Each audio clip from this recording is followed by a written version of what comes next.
আসিমা আক্তার নামে এক বোন প্রশ্ন করেছেন, স্বামী মারা গেলে কি স্ত্রী কোনো গহনা বা রঙিন জামা কাপড় পরতে পারবে না?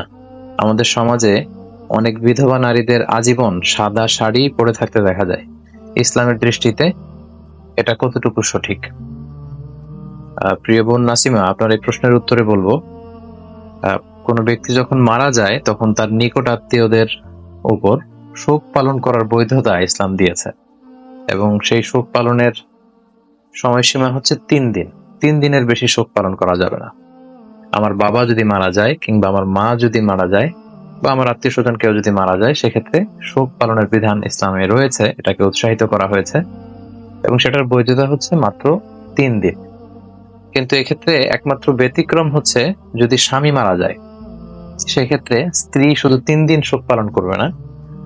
স্ত্রীর জন্য শোক পালনের বিধানের সময়টা ইসলামী শরিয়া এটাকে অনেক লম্বা সময়, পিরিয়ড অফ টাইম হিসেবে নির্ধারিত করেছে, আর সেটা হচ্ছে 4 মাস 10 দিন।